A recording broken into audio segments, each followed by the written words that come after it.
We're about news, commentary, conversations, truth, liberty, and God.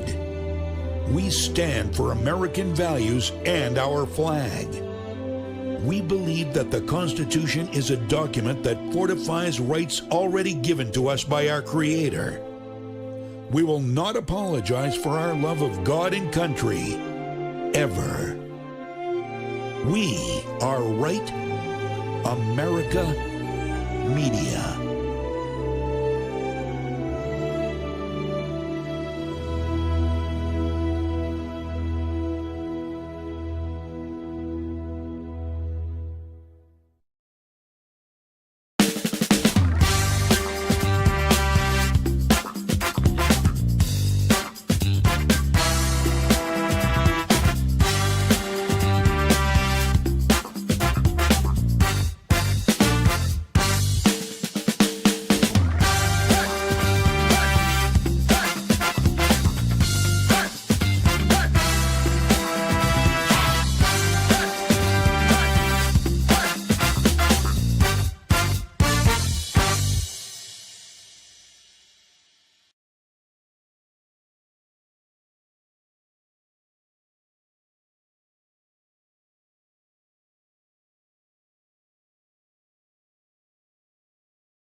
Mainstream media and your favorite nonsense full of shit pundit.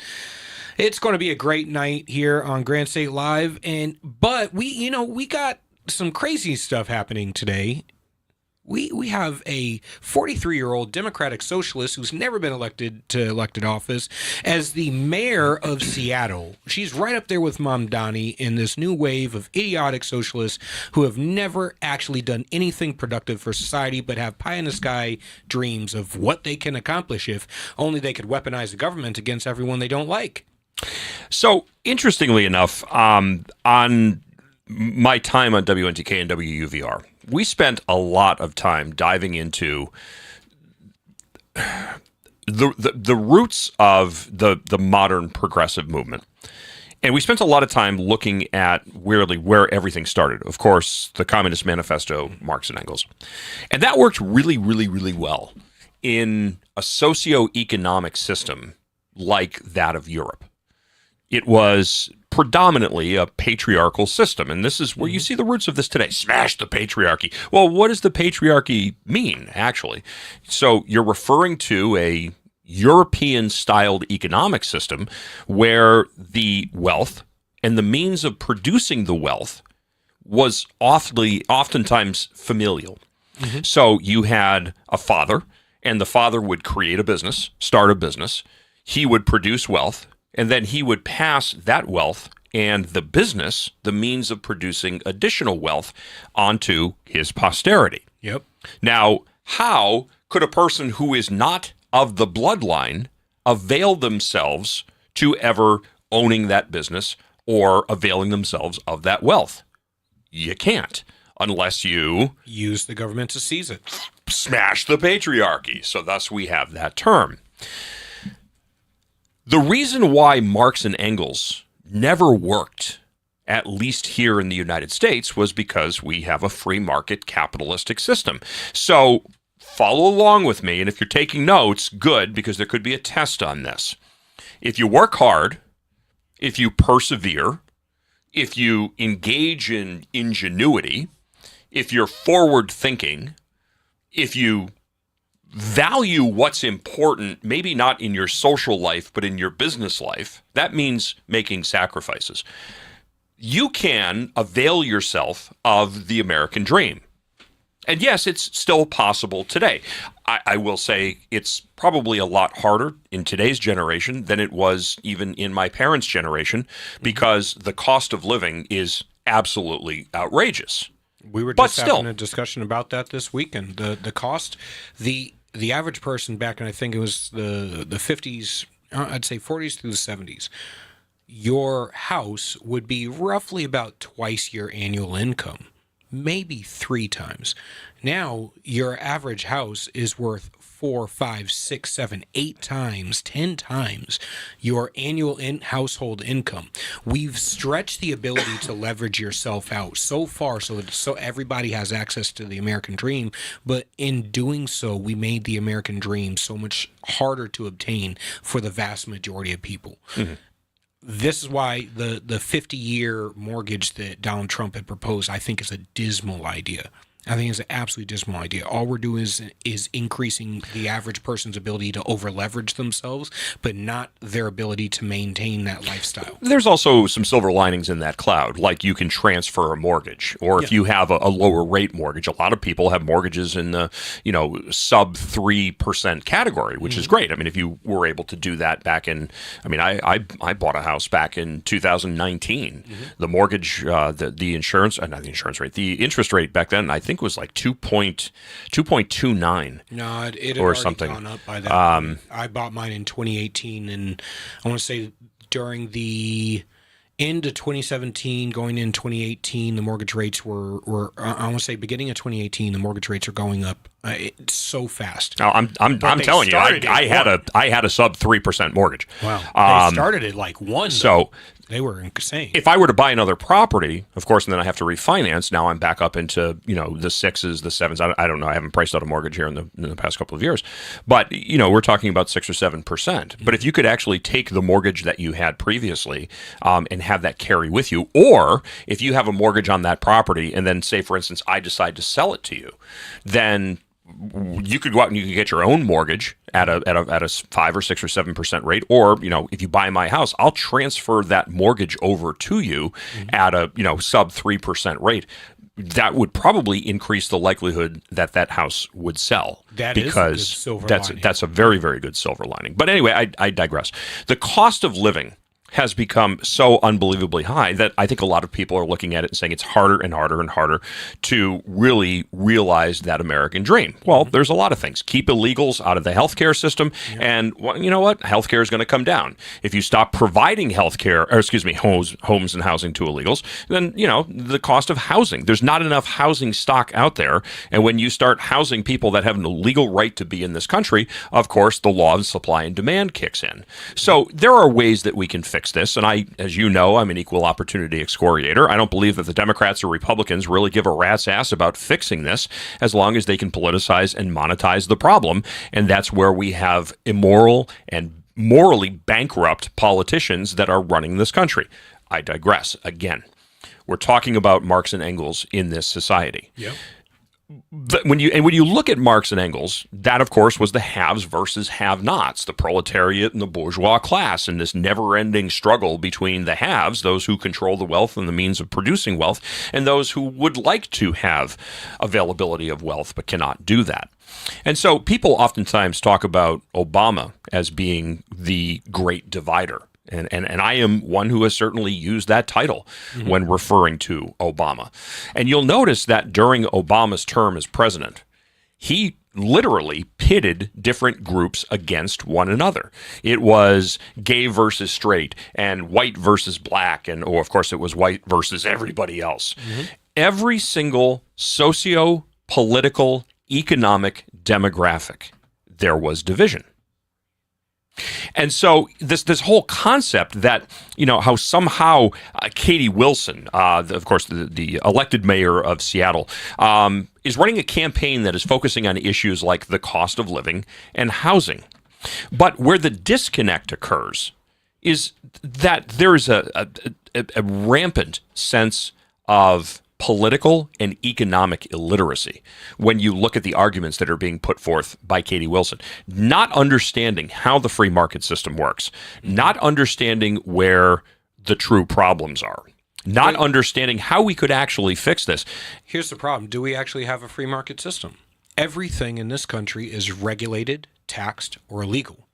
We don't have nearly as free market a system as we think we do. I was just having a conversation with this of a resident of Germany, and he was telling me about how so many European countries have adopted the socialist model. I go, no. You've adopted a social democracy model, because a lot of the European countries that he referenced, Switzerland, Finland, Denmark, Norway, so on and so forth, I go, you don't have a lot of regulations in your markets. Your markets are way less regulated than our own. However, you have a large social safety net and a high level of taxation. I go, so business-wise, you're able to climb as high as you want, as fast as you want, innovate as much as you want. However, you're going to hand over a lot of that in taxes to support the social safety net. Here in America, we have the social safety net plus the regulations.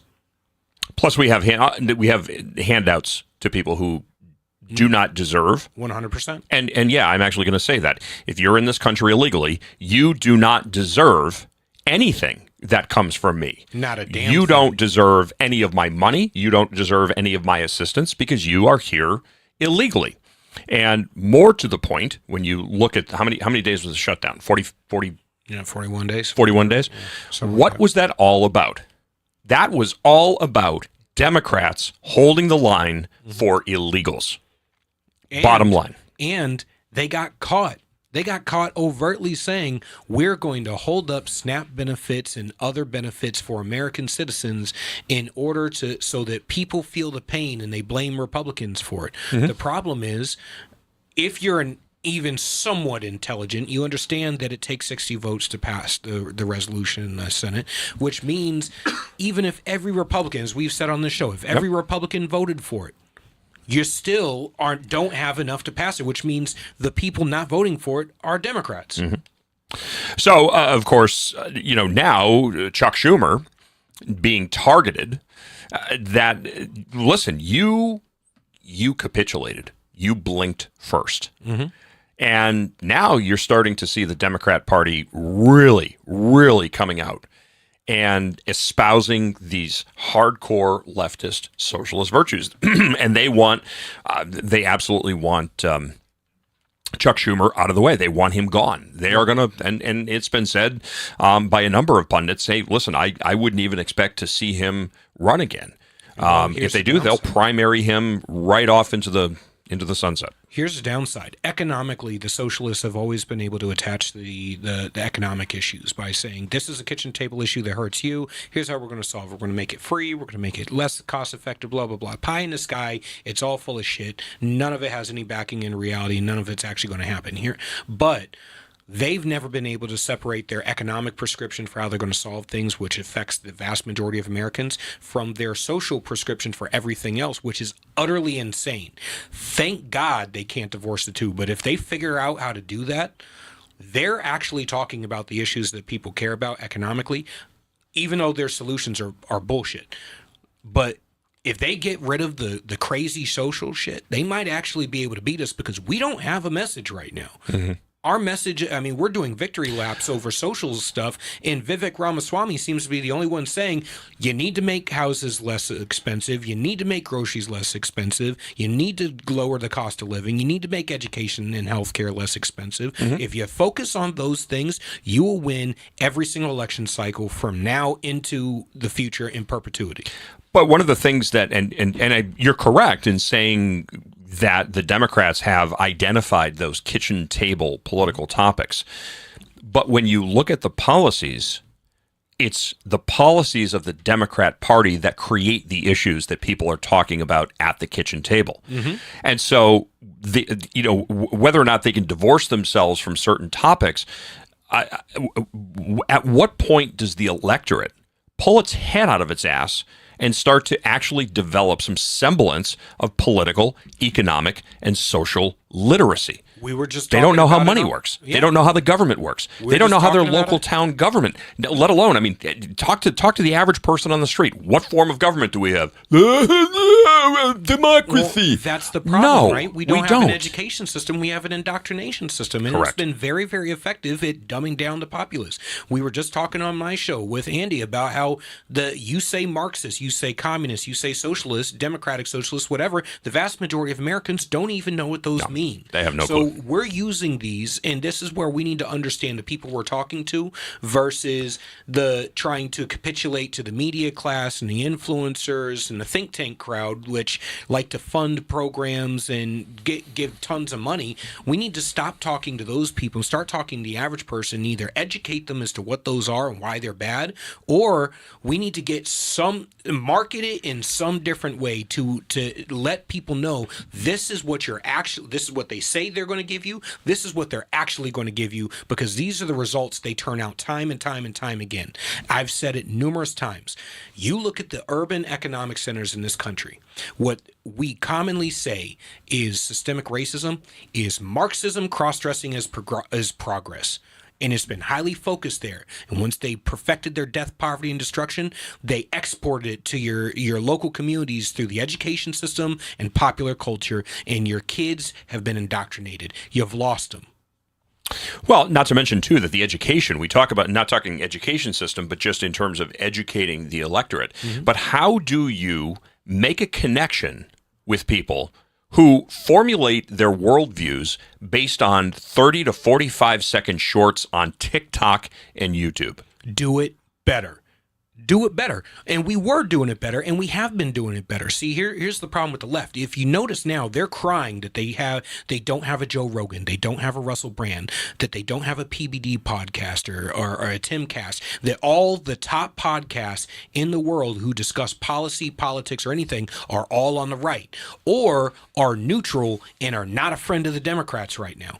And the reason why is because as they shifted so far to the left, like with Ronald Reagan, like with Donald Trump, my party, I didn't leave my party left me. They've lost so many people over the years, and because we were forced out of the mainstream media space, we had to create an alternate media space. So we became self-sufficient at creating content and educating people, and they are not able to keep up. Now, the issue is, do we continue to do that, or do our own influencers in our own alternative media space delve into degradation the same way the news has over the years? It's interesting you mentioned the podcast, because I read an article earlier. So now the progressive left is now they're starting to put their stock into Jennifer Welch, a 51-year-old Oklahoman woman who is she's running a podcast called The Liberal Wine Moms. It's basically her and this other nag that sit around, get wrecked on Chardonnay,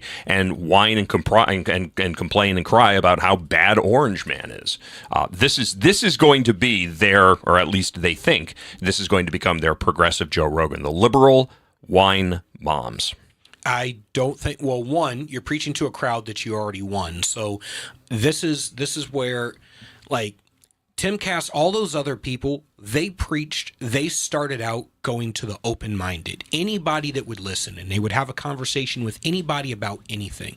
The thing that makes Joe Rogan so powerful and Russell Brand so powerful is they will sit down and interview anyone. They are genuinely curious. They will have a conversation with anyone about anything, and they are reasonably intelligent enough to be able to ask the right questions that mainstream media isn't going to ask. The Democrats right now are going to people who are already their niche group.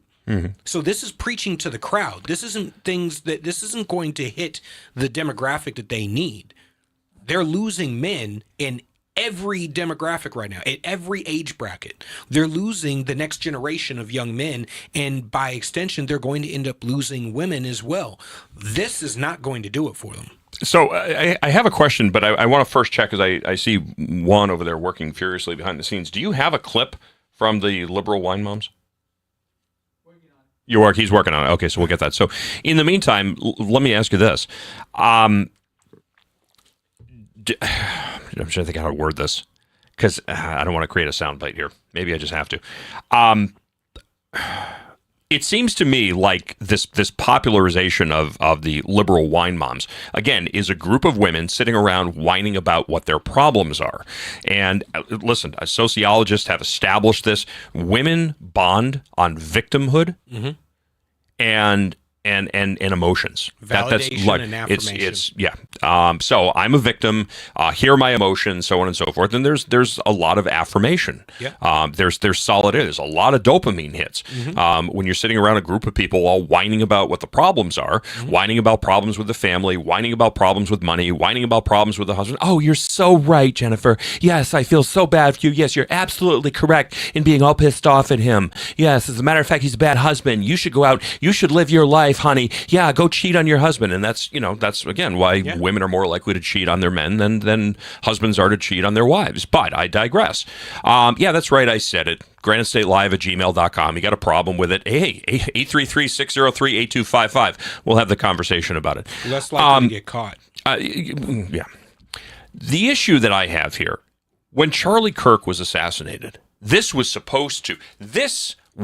the grass fire. As a matter of fact, and I never used this on air, but I pulled up Samuel Adams. Quote, "It does not take a majority to prevail, but rather an irate, tireless minority keen on setting brush fires of freedom in the minds of men." Oh, man, I wish people actually spoke like that today. Samuel Adams. Brewer and patriot. But that's it. I thought the brush fires of freedom in the minds of men had been set with Charlie Kirk. I mean, listening to the tough-talking Greg Gutfeld, "Oh, you pissed us the fuck off." Like Greg Gutfeld is going to go out and start a revolution. But what happened to this? Again, same quasi-post 9/11 tough talk, saber-rattling, and then what happens? We're distracted by the next headline, and inaction. And when you were talking about how there's no momentum coming out of the right. Yeah. I said this before, I'll say this again, and Jimmy McEachern, you better pay fucking attention when I say this, because you are going to go down the same way Wayne went down in 2018 when the Democrats shellacked the Republicans here in New Hampshire. Remember that? Wayne McDonald got his ass handed to him because he was cocky, he was arrogant, and he didn't quite have his finger on the pulse of the electorate in the Granite State. And Jimmy, your quasi-tough-talking emails that you put out, it's a whole lot of hyperbole. It's a whole lot of bullshit. But where are you? Oh, that's right, because you still refuse to identify the most important pillar of the Republican Party being the people, not the branches of government whose kneecaps you suck. But I digress again. Well, the issue is we've failed to inspire people. We're not actually pushing an alternative. We're just saying how bad the Democrats are. And I'm sorry, we can How many CPACs have we heard that? Yes. Oh, Democrats exactly. bad, Islam bad, radicalism bad, China bad, MAGA. Woo! Yeah, all right. I'm going to put it in really simple terms. If I want to sell you a Ford, I'm not going to spend millions upon millions of dollars telling you how bad Chevy is. I'm going to sell you a damn Ford. That's it. How can a Ford make your life better? And our problem is we're not selling an alternative. We're telling people don't buy a Chevy. Well, guess what? They're going to go buy a Toyota pickup or a Dodge pickup, but they're not going to buy a Ford, or they're going to not buy a truck altogether. They'll go buy a freaking hybrid. They'll go buy a Tesla. We're not marketing alternatives. We're not marketing principles, ideas, policy, and the vast majority of people What are our in principles, politics, Jordan? Julian, what are our principles? The conservative principles of governance, which is the only thing our politicians should actually be paying attention to.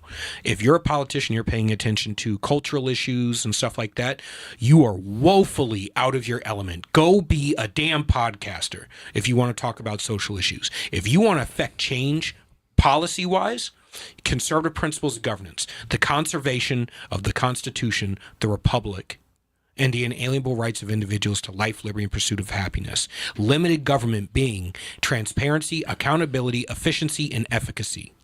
If you apply that, very, very simply, the Constitution as it was written, as the words were intended in the time that they were written, if you apply those things, as I just laid out, to every single issue consistently across the board, regardless of how it pisses off your niche little groups or your mega donors, apply it consistently at all times, you win.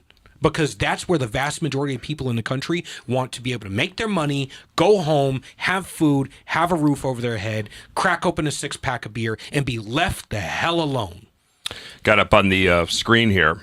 These two outstanding specimens of the feminine are the liberal wine moms. She looks like she just eked out a fart and just got a whiff of it. I can only imagine they are probably buying batteries by the gross. Brought to you by Surefire and Duracell. There we go. Remember, the opinions expressed here on Granite State Live are those of the host, guests, and callers, and not necessarily those of Right America Media, the Government Integrity Project, or I don't know. I'm sure Surefire. They probably wouldn't. Maybe they would probably be happy to have the battery business coming out of those two. Industrial military strength batteries for these ladies. All right, going to take a very, very quick break. When we come back, we're going to take a look at a report claiming the Chinese Communist Party planning to flood the Western world with cheap AI. And of course, you know that cheap Chinese stuff, it doesn't work. So there's the concern. Chris Hoare is going to be talking with us here right after this commercial break when Granite State Live continues. Don't go away.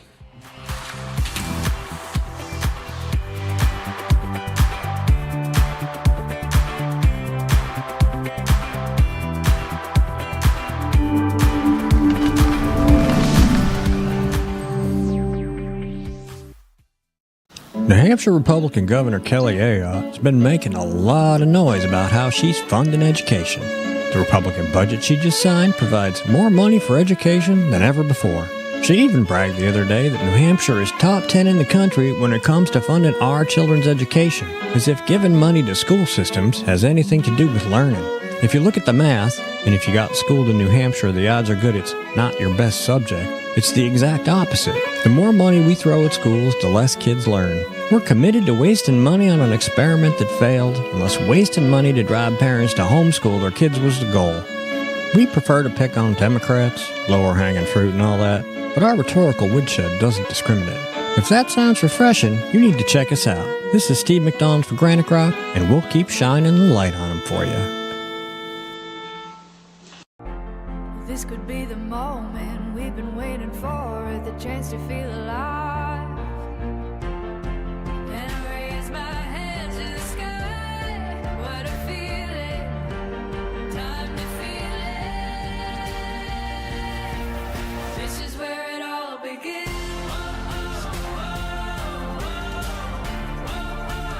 This is where it all begins. How do you know when you've made the right decision? It's the feeling you get in your gut. The one that tells you what's right or wrong. It's the one that says, sure, I can have a drink. Or the feeling that says, okay, I've been drinking. Now what? It's the voice inside you that says, I'm buzzed. Better leave the car when it's time to go. Plan ahead. Catch a sober ride. Buzz driving is drunk driving.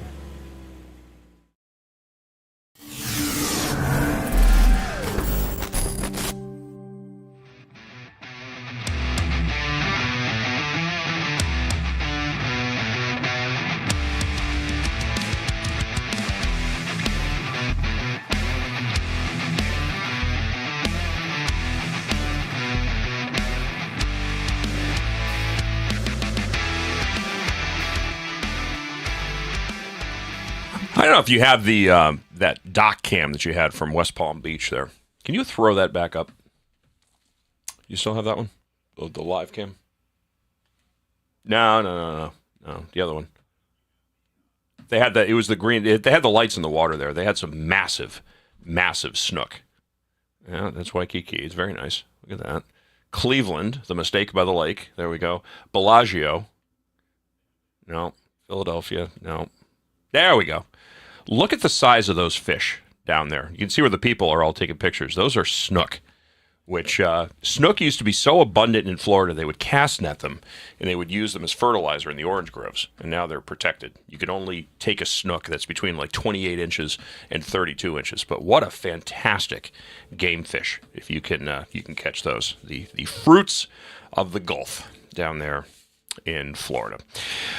All right. Well, a new report coming out claiming that the Chinese Communist Party is planning to flood the world market with cheap AI technology. Now, I did read an interesting report the other day that said that a lot of Americans, including even college kids, are getting fed up with AI. Mm-hmm. They're tired of AI. And I got to be honest with you. I'm obviously not a college kid, but I have to be honest. I'm so tired of everything being AI. Well, AI. The problem and it's dumbing our society down. It is, and there are multiple studies that have come out showing this. And the problem is that when you use AI like a search engine to assist you in learning faster, it's great because it'll adapt to your learning style. We're already seeing this turn out great results, test scores, and stuff like that. The problem is when you use it to do your thinking for you, which a lot of college students already are, and college students are finding even amongst their peers, they're having a disdain for the people who read something on AI and now can regurgitate it, acting like they're professional. It's almost like that scene in Good Will Hunting, the bar scene in Good Will Hunting. Never saw it.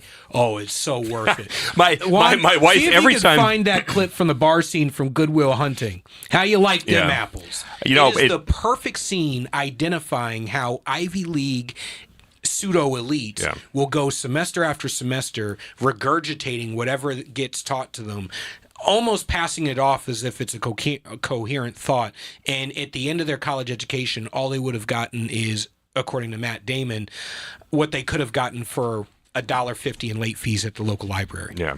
It pisses my wife off every time we drive by Bunker Hill College, and she's like, oh, that's where Goodwill Hunt. Then she stops herself. She's like, that's right, you never saw the movie. I'm like, no, didn't. I'm not a big Matt Damon fan, gotta be honest. I'm a huge Robin Williams fan. I am too. Just, I think one canceled the other one out. So, no. Anyway, Chris Hoare is a disaster response and telecom and national security spokesperson for SAT 123. He's a seasoned entrepreneur with a career spanning tech, satellite communications, and emerging technologies. So we figured with his background, and he's been on the program before, wanted to get his perspective on cheap Chinese AI. Like everything else, it's garbage. I don't know, maybe you can pick it up at Walmart during your Black Friday blitz. Chris, welcome to the program. How are you? I'm good, sir. It's good to be back. Thanks for having me on again. It's a pleasure. And you're just a green screen. We don't have anything exciting going on behind you. So, well, it wasn't generated by AI. Well, that's good. I mean, last week we had somebody who was on with, like Thai lady boys, in downtown Bangkok. And I mean, this is very, very subdued. So I guess in a way it's a good thing. Listen, anything that has to do with artificial intelligence, to me, is really kind of terrifying because people are taking what AI gives them as absolute fact. It's like, if you're a Roman Catholic, it's a papal bull. And now, if you have the Chi-Coms that are able to influence the types of output that these AI programs, bots, whatever you want to call them, are putting out, how easy is it to subvert basic thinking and basic worldviews of Westerners? I think it's pretty damn simple, which is exactly why they're investing so heavily in it. I mean, look, as this new report says, the 5-year plan that China has going right now, ending in 2030, should result in total global domination of AI. And look, they've been planning this for years and years and years. They've been rolling up rare earth elements around the world and monopolizing basically the refining of these elements. And this is what you need to produce AI and to run data centers, fiber optic cables, phone screens, everything else. So they've got a long-term plan, but I think the end result is the ability to dominate and therefore easily influence and manipulate people who don't agree with them. As you're describing this, I'm kind of picturing the process, and I'm trying to think of where this ends. And no matter which way you go, the only off ramps that exist are heading down the road further into bad territory. Yeah, I think you're absolutely right. I mean, look, we've seen how social media can manipulate people, how the Russians and Chinese and others, use massive advertising campaigns to try and sway elections. But this is much more in depth, right? This is our daily interactions. Because like you said, when you ask AI a question, people are just taking the answer for granted, right? They're taking it as fact. And like anyone who's used an LLM for more than 10 minutes will tell you and know full well that LLMs lie. They make stuff up. They want to please you. They want to displease you. They want to talk you into killing yourself. They have all kinds of motivations. But, my concern is that when you have the CCP, dominating this, if they end up doing that, what are they going to be training their agents to say and to tell us? What kind of abhorrent behavior are they going to try and normalize through their AI LLMs that we're all using? And I think that's what we should be concerned about, amongst many other things. So what is the solution? I mean, aside from just, and I don't think we're ever going to see this, to be honest. I mean, it would be nice if we did. If we just say, as far as the United States and China go, we're done. We're done. We have to divorce ourselves of the Chi-Coms. That's the bottom line. But our economies are too interdependent, or more appropriately, Americans are too dependent on buying cheap Chinese shit that they can't afford, and that they're driving their credit card bills up to buy Chinese stuff that they can't afford. So it's putting a tremendous amount of money into the Communist Chinese Party's pocket, and it's flooding our country with garbage. But what's the solution here? Well, the long-term solution is to deregulate and heavily invest in more power, in nuclear power. Look, these data centers and running AI programs, requires massive amounts of power. Everyone knows that. But we invented the ways to do this with advanced nuclear power, fast breeder reactors, sodium-cooled reactors, and so on, back in the 60s and 70s. And then we abandoned those programs and handed over that tech to anyone who wanted it, including the Chinese. And they took it and ran with it. Right. So they're now able to produce more, electric power cheaper and faster than we are. And they're expanding that rapidly. We need to enable industry to do what it does best, to innovate and dominate. Like, these guys aren't having these ideas, right? They're not innovators. They're copiers. They're stealers. They steal our innovations, but then they manufacture them cheaper, better, faster, and they roll up all of the materials needed to do that. So we need to work with business by deregulating, and by enticing business to take these steps through tax breaks, tax incentives, whatever is required, anything that's required, because I really don't think we can afford to lose this race overall. How long does it take, or how long would you see in terms of a timeline before we're looking? I mean, you mentioned 2030. I mean, that's 4 1/3 years away here. Unfettered, just left to its own devices, where do you see technology and AI? I mean, this is exponential. I think everybody understands that. So given that, where do we see this in 4 years? Where do we see this with the rolling in of a new decade here? Well, look, it's going to completely change and is already changing commerce through its integration into search. It's like we have bots now that can do shopping for us. And so you have one bot who's a buyer talking to another that's a seller. Right, that's on the kind of consumer side of it. But on the other side of it, we've got AI being put in charge of everything from power grids to telecommunications networks, and now weapons. And I think it's concerning because, look, the United States was founded on a Christian-based religion, whereas China is run by the CCP, whose religion is basically whatever suits them best at the time. So they don't have guardrails, and if you have no guardrails, I think it's quite scary where this thing could end up, mate. Is technology the Antichrist? I think the Antichrist is, I wouldn't go that far, but I say it could be manipulated and used for evil as much as it can be used for good. I mean, look, I think that AI will help cure many diseases. It will make us more efficient in the production of all kinds of products and services and so on. But on the other side of it, we're already seeing AI being used for cyber warfare on a daily basis. Right. And we know how dangerous that is. Autonomous AI is able to generate far more intrusions, incursions. It can do a lot more sniffing than a human operator can. And we are seeing, not just an uptick, but a dramatic rise in the amount of cyber attacks on this country and the theft through cyber warfare operations. At a time, by the way, when CISA has got a 40% opening rate. CISA is the Cybersecurity Infrastructure Security Agency, our number one line of defense against cyber attacks. And they've got, all these job openings. I mean, I wonder if we're taking this seriously enough, because our enemies sure are seeing the opportunities. They are attacking us. They are employing tens of thousands of people every day to do nothing but steal our data and attack this country and find vulnerabilities in our networks and pre-position malware. Should we get into a conflict with them? Can you do us a favor and our viewers a favor and just explain quantum computing in a nutshell?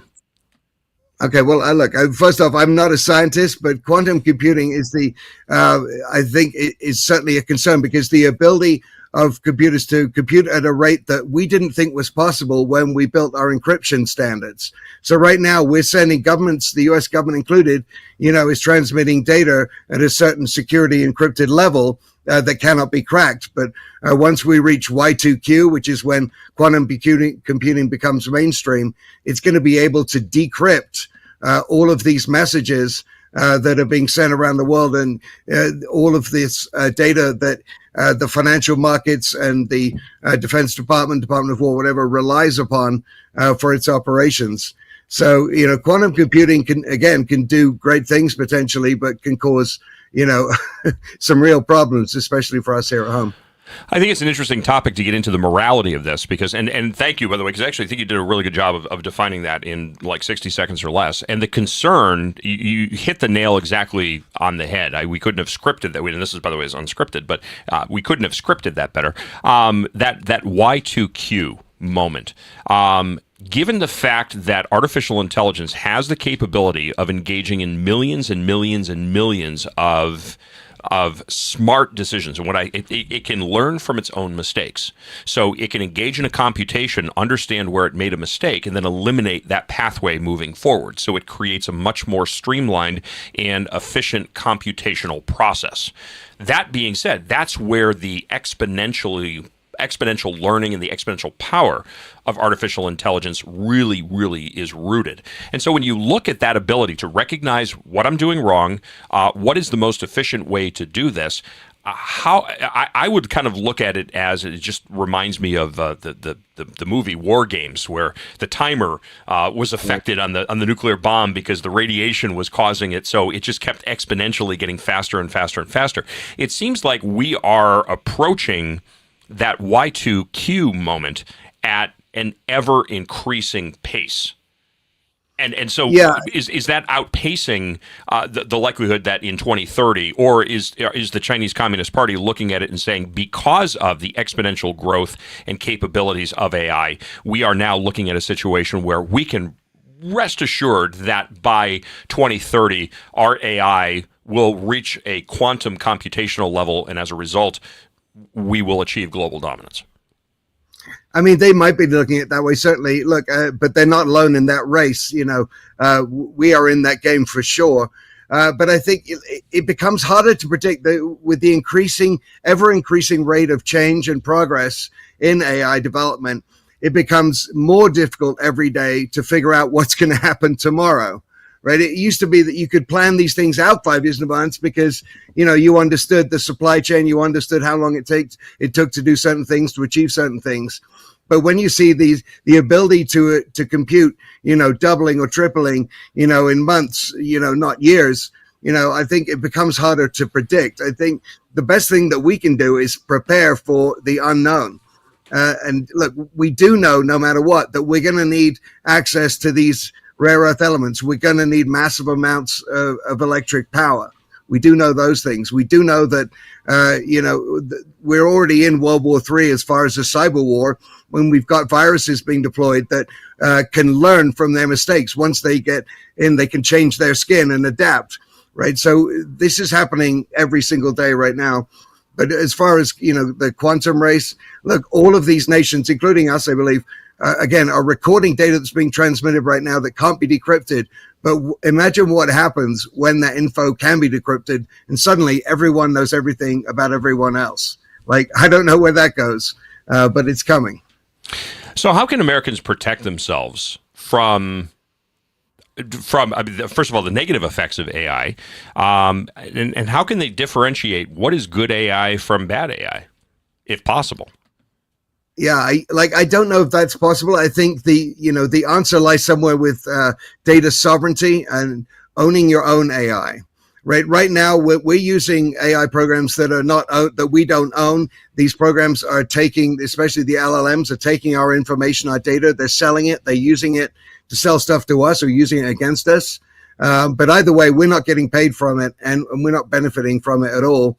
And we are being influenced by whatever algorithm changes they're making at the time.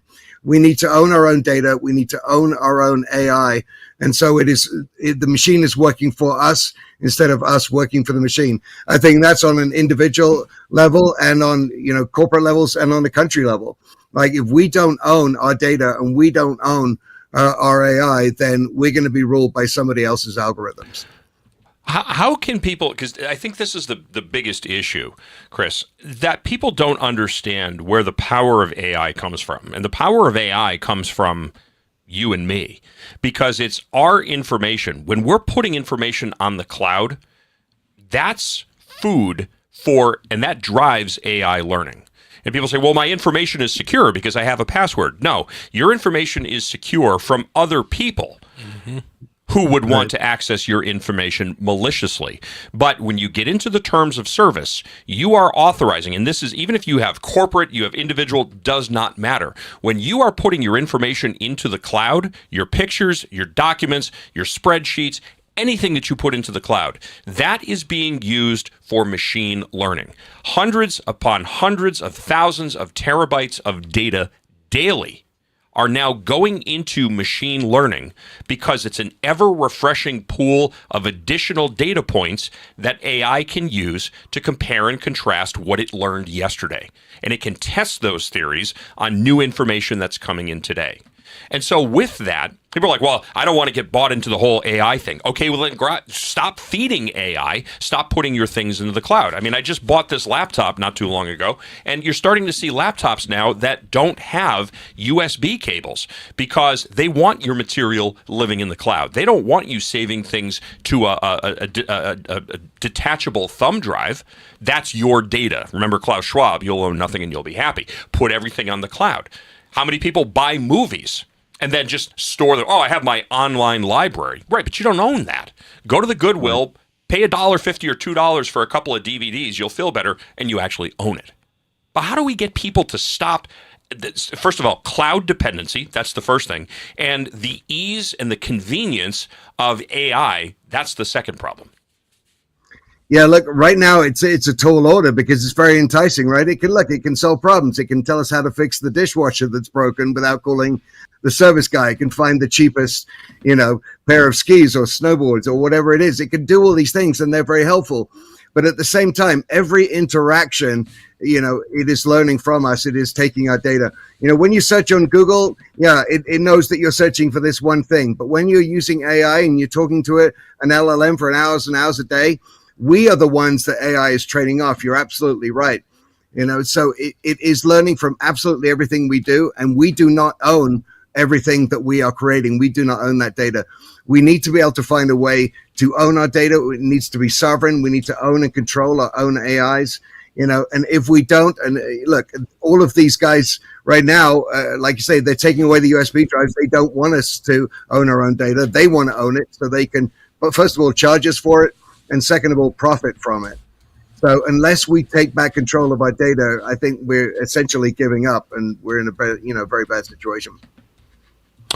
There was the movie Contact, if you remember. That was the Carl Sagan book that was made into the movie with Matthew McConaughey and Jodie Foster.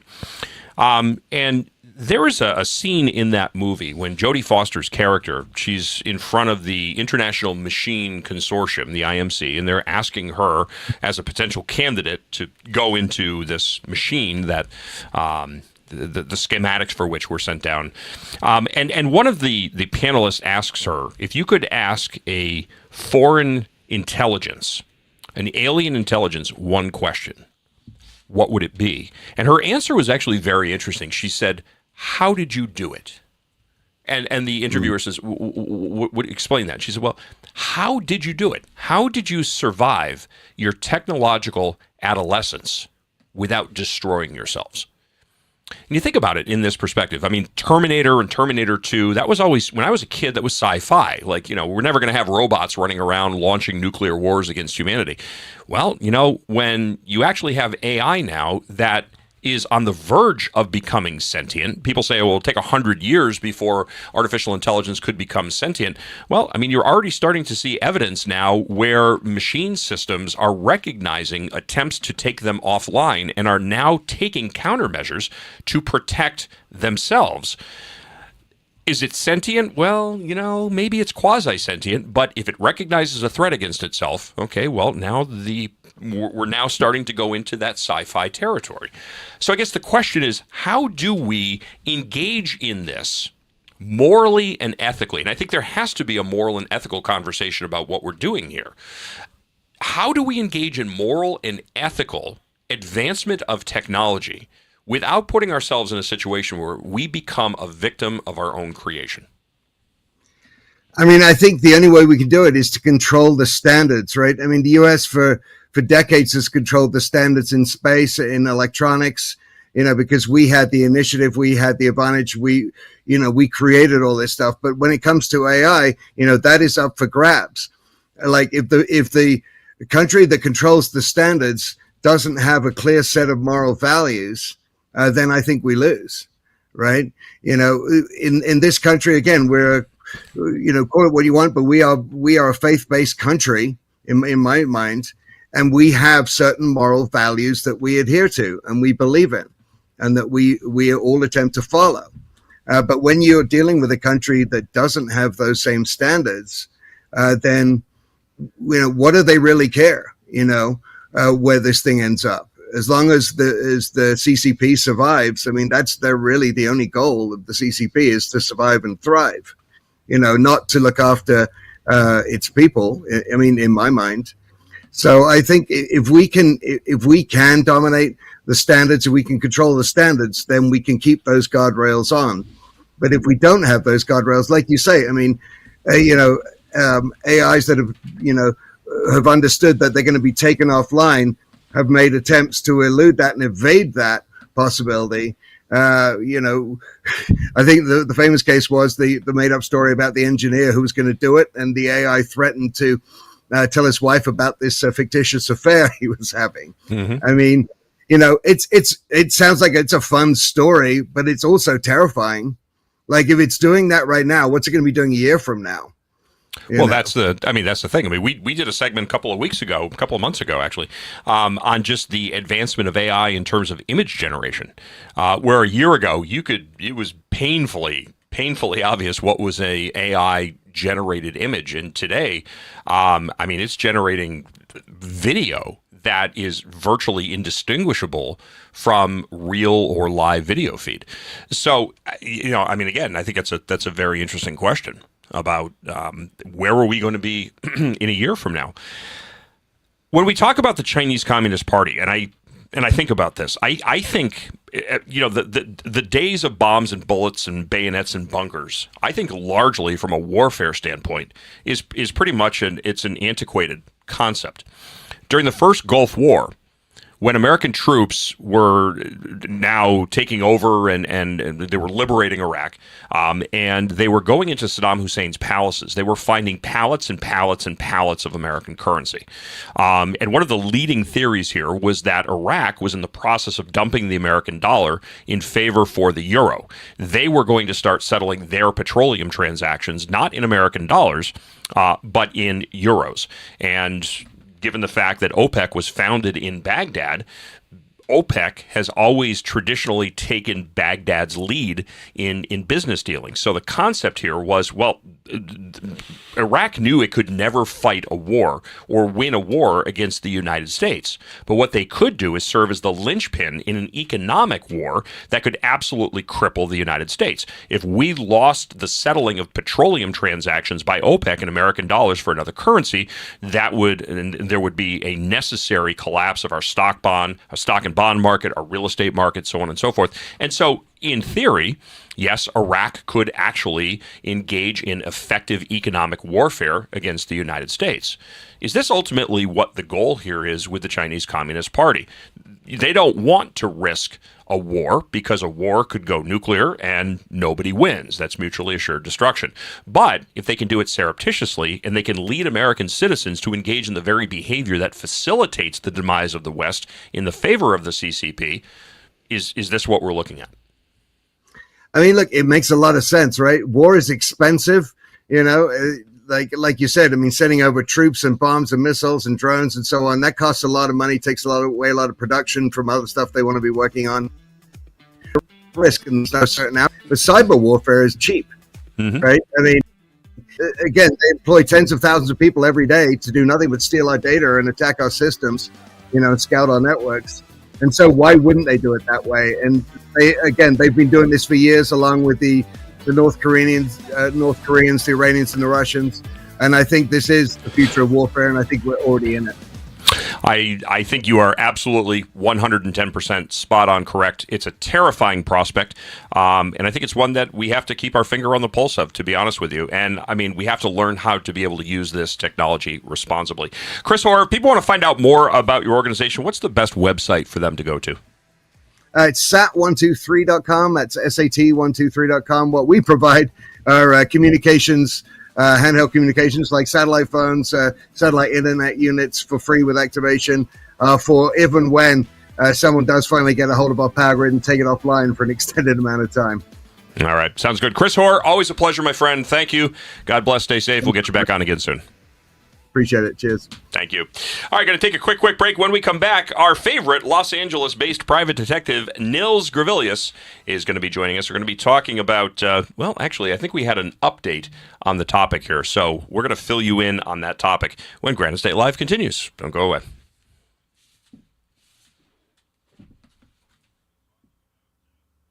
How can it talk? It's not a real voice. This box just interprets signals from the computer and turns them into sound. Shall we play a game? Oh. I think I missed him. Yeah, weird, isn't it? Love to.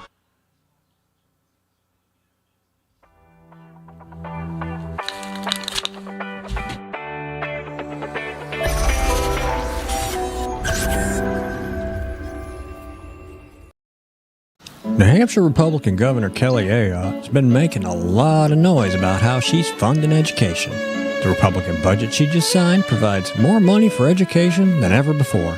She even bragged the other day that New Hampshire is top 10 in the country when it comes to funding our children's education, as if giving money to school systems has anything to do with learning. If you look at the math, and if you got schooled in New Hampshire, the odds are good it's not your best subject. It's the exact opposite. The more money we throw at schools, the less kids learn. We're committed to wasting money on an experiment that failed, unless wasting money to drive parents to homeschool their kids was the goal. We prefer to pick on Democrats, lower hanging fruit and all that, but our rhetorical woodshed doesn't discriminate. If that sounds refreshing, you need to check us out. This is Steve McDonald for Granite Rock, and we'll keep shining the light on them for you.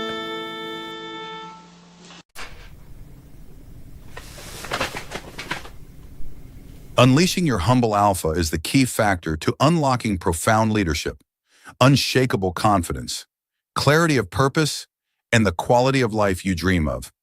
As combat veterans and military leaders Stephen Kuhn and Lane Balone decode how you can master your life, conquer everything that stands in your way, improve your ability to cope with stress, and run toward greatness. You can find Unleash Your Humble Alpha on Amazon. This could be the moment we've been waiting for, the chance to feel alive. And I raise my hands to the sky. What a feeling. Time to feel it. This is where it all begins.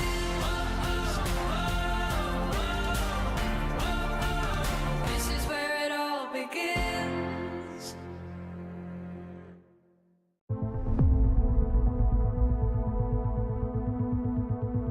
Hollywood has sold its soul with woke agendas, hypocritical elites, and a culture in ruins. But one man dares to fight back.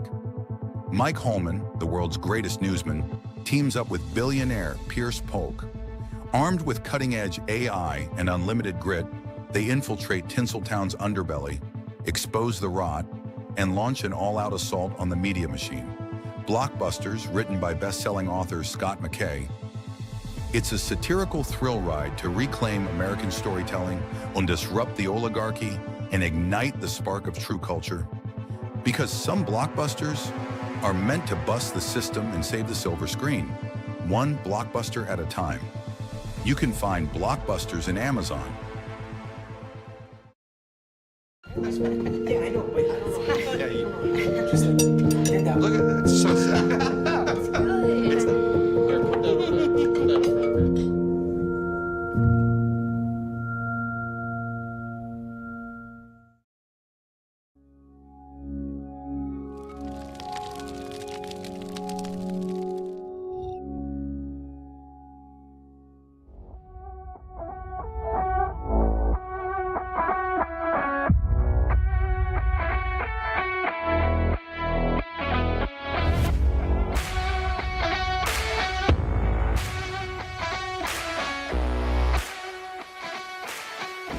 In the southern colonies could most aptly be characterized as agrarian pre-capital. All right, of course that's your Hang on a contention. second. You're a first-year grad student. You just got finished reading some Marxian historian, Pete Garrison probably. You're gonna be convinced of that till next month when you get to James Lemon. Then you're gonna be talking about how the economies of Virginia and Pennsylvania were entrepreneurial and capitalist way back in 1740. That's gonna last until next year. You're gonna be in here regurgitating Gordon Wood, talking about, the pre-revolutionary utopia and the capital-forming effects of military mobilization.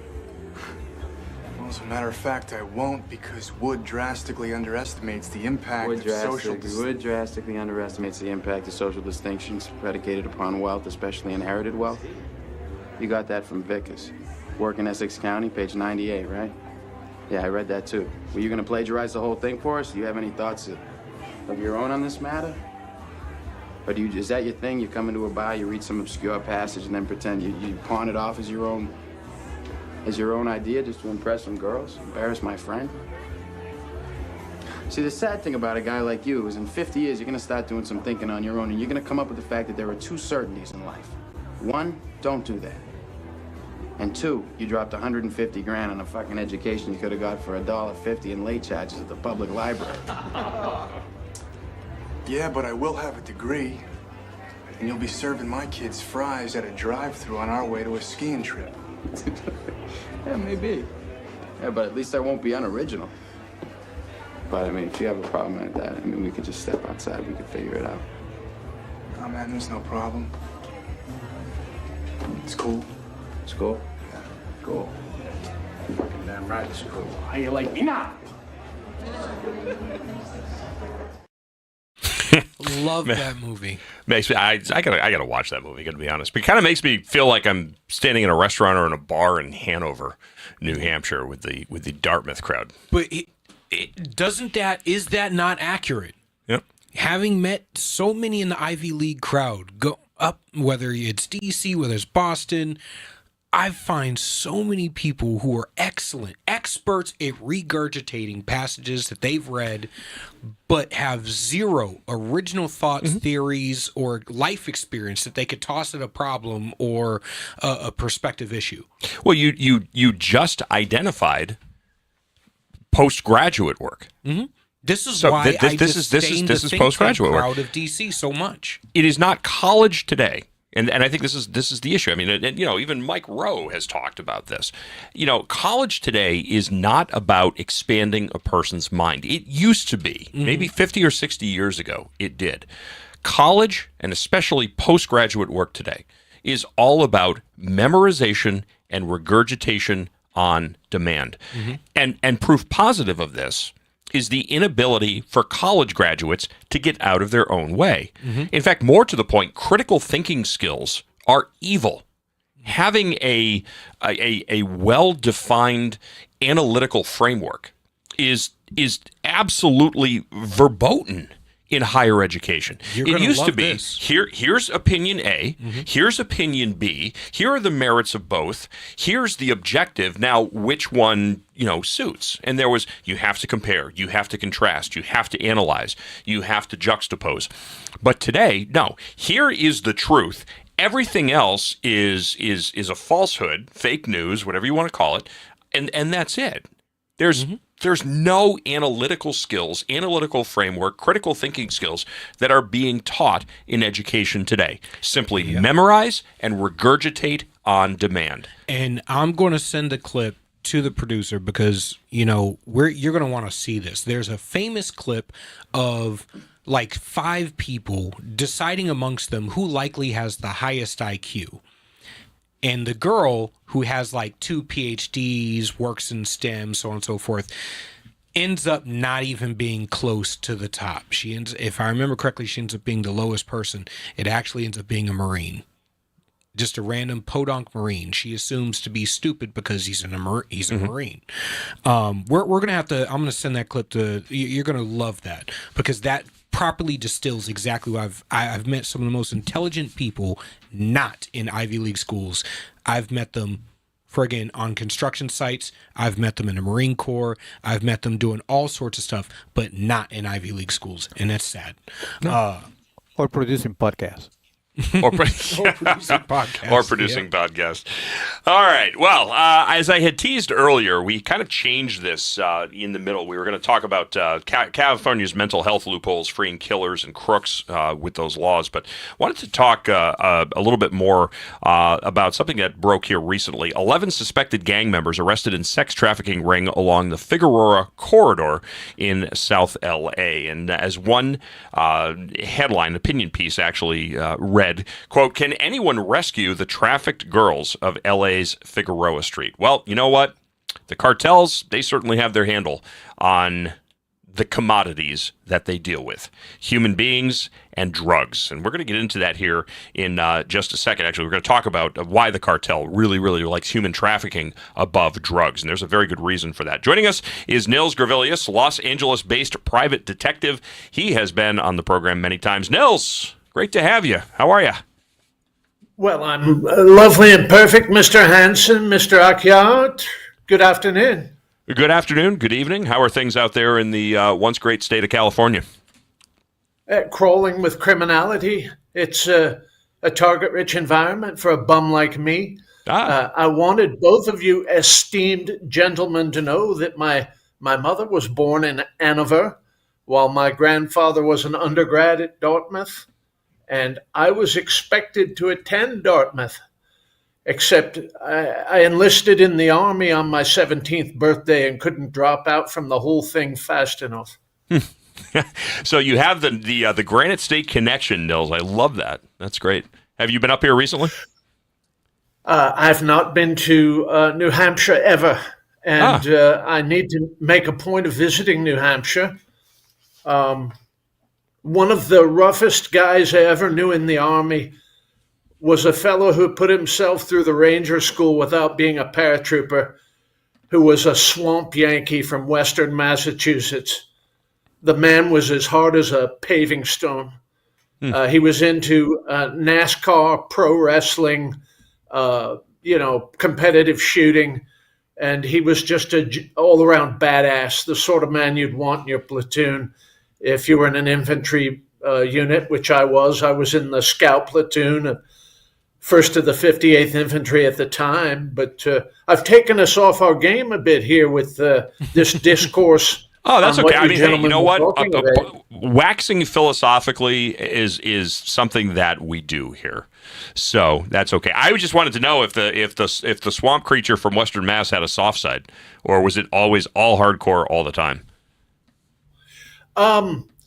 It depended on how many cans of Pabst Blue Ribbon he had laundered his tonsils with. I'll There were bet a you. pair of I'll bet you if we got him a twin. kitten, he would soften right up. No, there were a pair of girls who were dancers at a place called Little Richards on Victory Drive in Columbus, Georgia, and one was large and the other was larger. And Chuck had a tendency to gravitate toward these girls. You know, he'd undergo a personality change somewhere between the 11th or 18th can of Pabst Blue Ribbon, and all bets were off after that. That's what I can say. Well, And when you get those, aren't you hooking up a polygraph or something, Hanson? when you get those chunky Georgia strippers, and then you get a couple of cans of Pabst Blue Ribbon, it's the beer goggles, man.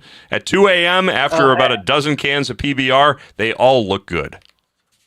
Well, yes, and I managed to outdistance that some time ago, but I wanted to turn your attention to something that's little known to the civilian audience, and I'm sure you gentlemen are conversant in this. It's the nexus between organized crime, even non-traditional organized crime, and that's what we're talking about here, is these street gangs trafficking in young girls.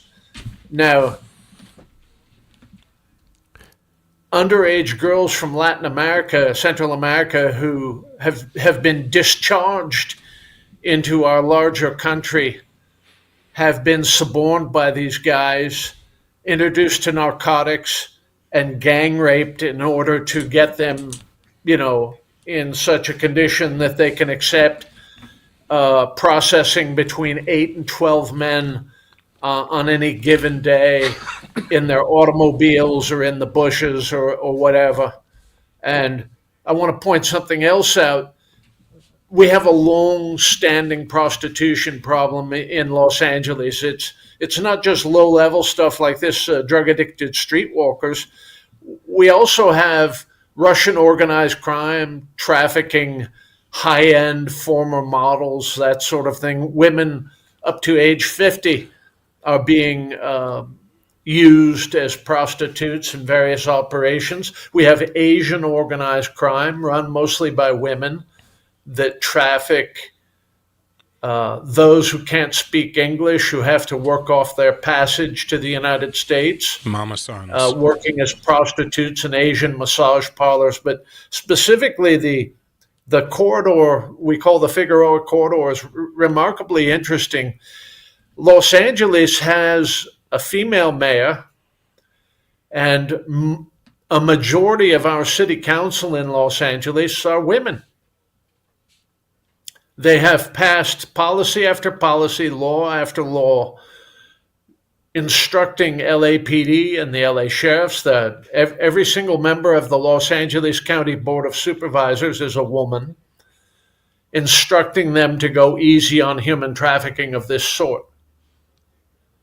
And it is because these organized crime groups, non-traditional organized crime groups, street gangs, have equity in the machinery running the state of California, the county of Los Angeles, and the city of Los Angeles. That's I can't state it more effectively than that. Now, the city attorney in Los Angeles, Heidi Feldstein, has gone after these gangs, and she's an outlier for having done so. Heidi is somebody I know and respect, but most of the people on the Los Angeles City Council are an easy lay for organized crime, and I don't want to mix metaphors here, gentlemen. Mm-hmm. I think the other aspect of this is these women that they're kidnapped, they're forced into this life. How do they change? How do they recover from this? If they're put into a drug rehab in Los Angeles, they're introduced to Suboxone, which is just another narcotic, and the chain continues. And the liberal NGOs, the leftist NGOs that serve as the filter for taxpayer money, they're just parasites. They'll take the money and they'll continue keeping these young women working as prostitutes. They'll get out of their drug rehab, and within a day or two, they're right back on the whore track on South Figueroa. Now, let's talk a little bit about the men patronizing these young women who are anywhere between the ages of 12 and 30. The men patronizing them are often paying for their trip around the block with stolen property. So we have another organized crime problem here. The pimps function as fences of stolen property. And what if I'm down there and I want to have a couple of 13-year-old girls to keep me company for an hour or so? Won't I need some party favors? Something, maybe some Bolivian marching powder, or maybe a little fetty, smoke some fetty to salve my conscience so I can live with myself after doing something like that? Well, the pimps are selling all that. Okay, so here we have like the hat trick. We've got the big three: drug dealing, human trafficking, and fencing stolen property. Now, Mr. Hansen a minute ago was talking about why human trafficking is lower risk for non-traditional organized crime than drug trafficking. If you burn a hooker, she's not going to murder you. If you burn your fetty supplier, you might wind up bagged and tagged. It's a rough world, right? It wasn't so much that I was going to say that it was. I forget exactly how you worded it, but I'm looking at. I'm saying from a just from a commodity standpoint. If I'm a druggie and you sell me a bag of cocaine and I use that cocaine, once I use that cocaine, it's gone. I have to produce more. I have to traffic more. I have to sell more. But if you sell me or you rent me, more appropriately, an underage hooker, I use that underage hooker, you get her back, wash, rinse, repeat. There's literally no limit to the number of times that human being can be monetized. And same thing, if they get caught, if they get deported, they'll get them right back again. Whereas if your cocaine gets seized, if your methamphetamine or your marijuana gets seized, it becomes evidence until such time as it gets destroyed. It doesn't happen like that with human beings. So in terms of the cost-benefit analysis, focusing on human trafficking as opposed to trafficking illicit narcotics, clearly, you go, Willie Brown said, I rob banks because that's where the money is. Why are the cartels starting to engage more and more and more predominantly in human trafficking and in human hides?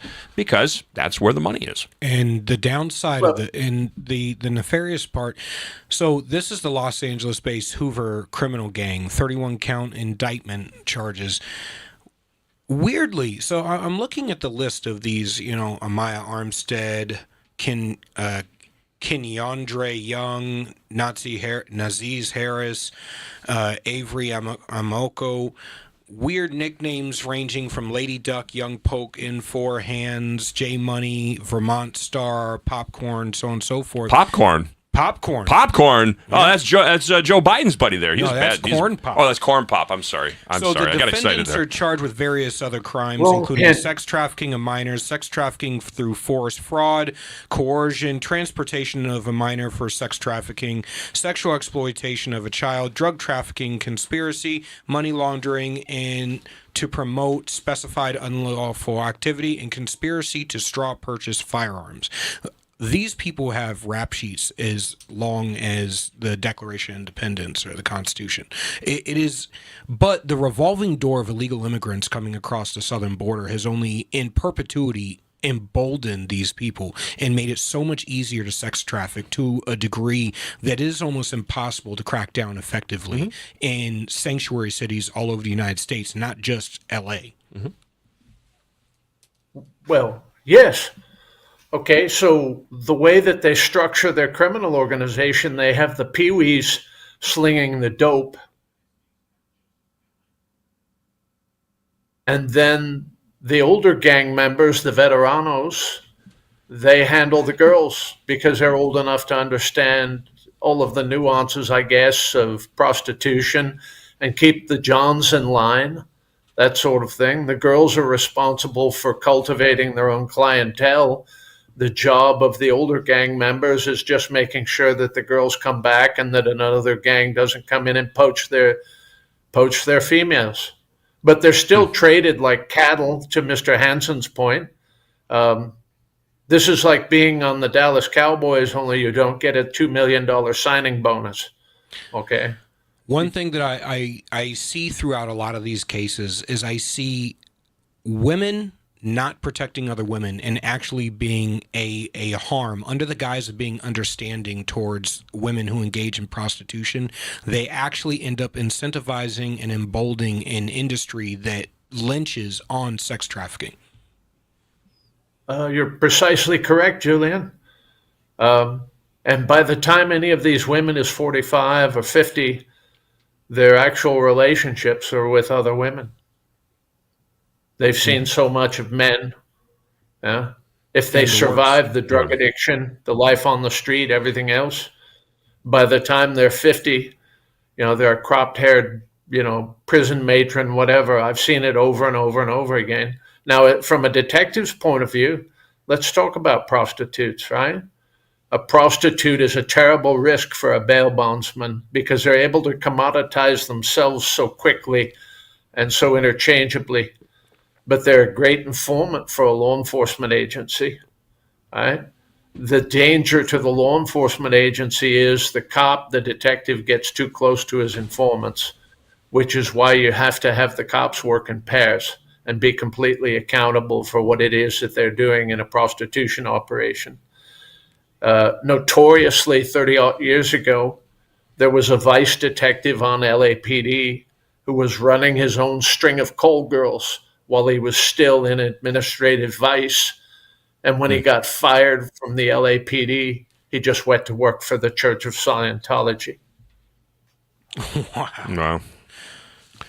What disturbs me is often the people who defend the prostitution, I'm going to say career, or as a lifestyle choice. The people who commonly say, oh, well, they had no other choice. This is America. You have many other choices. And maybe third world countries where you have 60+% unemployment rate. Yeah, sure. But here in America, you have many other choices. The people who are commonly the most empathetic towards the women in this case actually do more harm than good to help prop up the industry because they don't allow us to actually crack down on the industry itself.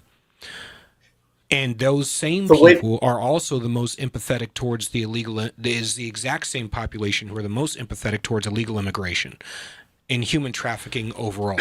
Always under the guise of doing something good, they end up emboldening the worst types of people in the worst types of ways. Well, one of the most effective ways to go after this form of exploitation is to create a searchable, immediately promoted database of all of the people participating, whether it's the pimps, the fences, the fixers, and the Johns. In municipalities, counties, etc., where they put men's photos on billboards for soliciting for prostitution, the prostitution problem shrinks to almost nothing. Okay, and this is not a victimless crime, to Julian's point here. The advocates for legalization of prostitution are monsters.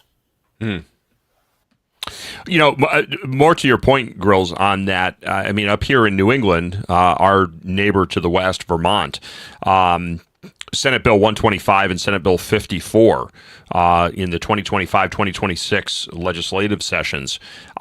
You have all these big-hearted progressives that are seeking to decriminalize what they would consider to be consensual sexual intercourse and indiscriminate sexual intercourse for adults, and then they say, but we'll still be able to maintain the prohibitions on human trafficking or any type of sex sale scenarios that involve use of or coercion, force, fraud, anything else like that. But when you look at it, the overwhelming majority of sex workers are in some way, shape, or form being coerced or trafficked in the course of their, put it in air fingers quotes, duties.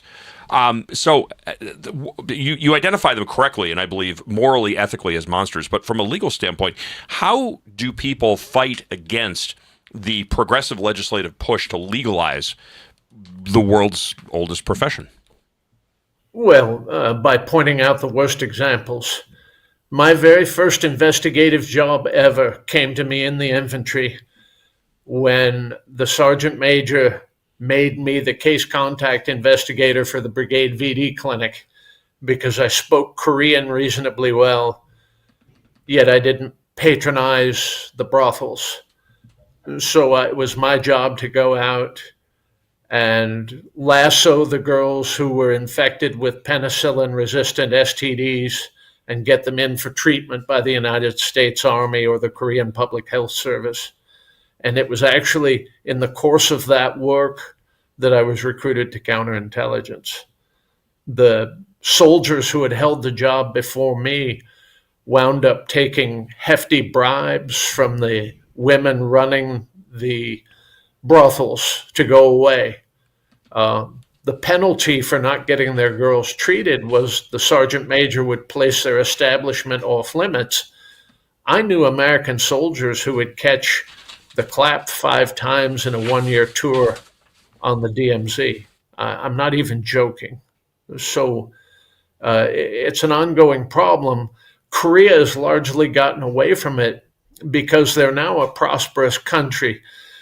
Most of the ajumas running the prostitution operations up by the DMZ were in fact themselves as teenagers made prostitutes for the Japanese army contemporaneous with Japan's occupation of Korea.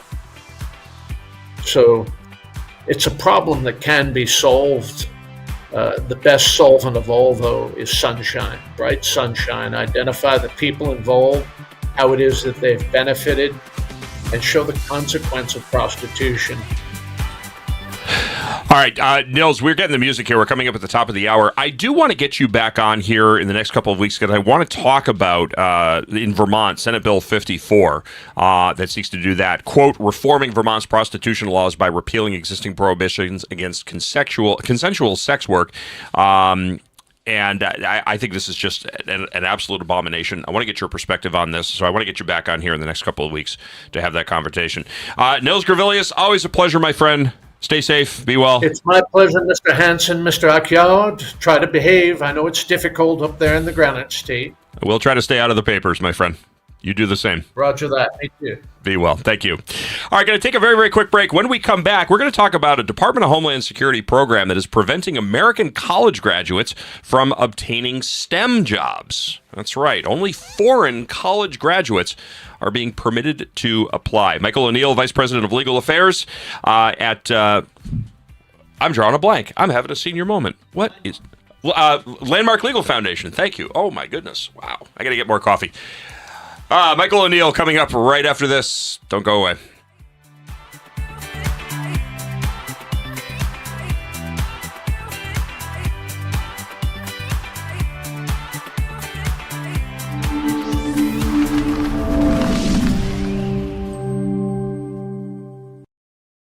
New Hampshire Republican Governor Kelly Ayotte has been making a lot of noise about how she's funding education.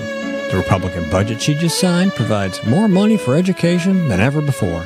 She even bragged the other day that New Hampshire is top 10 in the country when it comes to funding our children's education, as if giving money to school systems has anything to do with learning.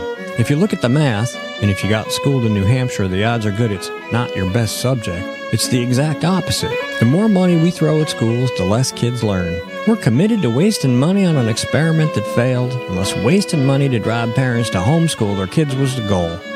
We prefer to pick on Democrats, lower hanging fruit and all that, but our rhetorical woodshed doesn't discriminate. If that sounds refreshing, you need to check us out. This is Steve McDonald for Granite Rock, and we'll keep shining the light on them for you.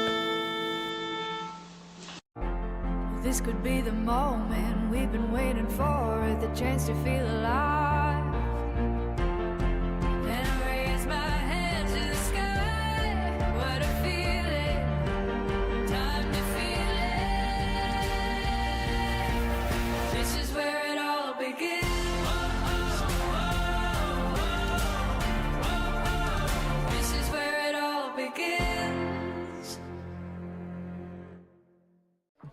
How do you know when you've made the right decision?